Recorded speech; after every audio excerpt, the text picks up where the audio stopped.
Thank you. The 90,000. Thank you. The 90,000 soldiers of the British Indian Army who died serving the British Indian Army between 1914 and 1921 in Mesopotamia, Persia, East Africa, right? During the Third Afghan War. So what? And Colonel, I'll tell you more about it because I'm a student of history unlike you. Including even Flanders and France. They were Indians. But the simple point is, the National War Memorial is a tribute to all martyrs from wars including 62, 71, the wars before and after it. So it is a true Shraddhanjali to all the martyrs. You should not have politicized it today. I'll let Colonel Pillai respond. Colonel Pillai, they want to do politics over everything, I think. Prior or after independence. Colonel, I'll let Colonel Pillai put it in perspective, please. Thank you. Celebrate Savarkar, who was also serving the British.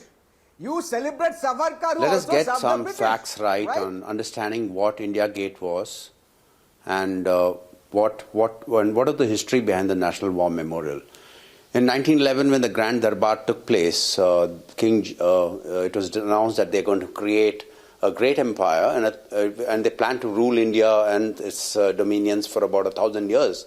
And the India Gate was a memorial for those Indians who fought in the war, and all the names are not there, in fact, who died. There are just a few names just there, and all the state forces are not honored in that. A large number of people, men, material, and others. But you must also remember that during the concurrency of the war, that is from 1914 to 1919, the kind of anguish that the Indians at home went through. If I don't know whether you remember in March 1919, the Jallianwala Bagh massacre took place, and the Rowlatt Act that was passed, the Gadar movement that had taken place, which Indians in New York and Canada and other places had actually created a movement. Do we remember them at all? Now, aren't they our heroes? Who are we supposed to, as Indians? I don't know of any other country that felicitates its former colonials the way that we do. We celebrate them. We are apologists for the British Raj, for whatever reason. If you see in 1947, when we became independent, I do not know the reason why an independent country allowed British army generals to continue in charge of our army till 15th of January 1949, when the war in Kashmir had ended. Within a month of us being independent, the war had started off in Kashmir. Now, obviously, there's been a design here. The design has been that British imperial designs to govern parts of the whole, the rest of Asia and sit over Gulf of Aden and others, even after their departure from India. And we only furthered them. I don't understand the reason why we allowed. And like someone earlier mentioned, till 1968, we had King George VIII, the statue inside the canopy.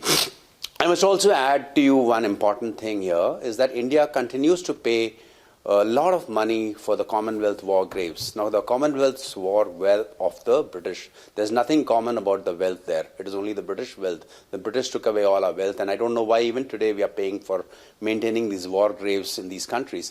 And we've been paying a large amount of money. And then 1960 was the first time that a demand for a National War Memorial came up, and it is during the Kargil War that the group of ministers that decided that a war memorial should come up. It came out in 2001. The report was submitted, and they said that, and for years and years, this issue about a war memorial, a location for the war memorial came up. And finally, I remember I was in the National Security Council. We were part of the Empowered Committee that had decided those points that had to be pinned. And we had the meeting with the Ministry of Urban Development, where they said that the war memorial cannot be allocated land within Lutyens, Delhi. Because it will upset the architectural beauty.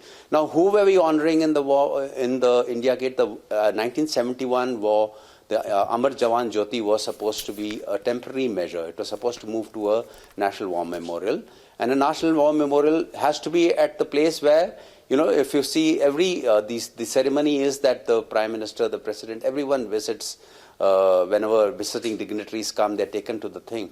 So how can you have them visiting a canopy which is meant for which actually doesn't reflect the true realities of that? So I think what has happened today has been something that was long pending from 1960. The names of all those people etched there are Indians in service of India, fighting independent India's wars. They say and there's nothing. The point is, Colonel Pillai, as you said there.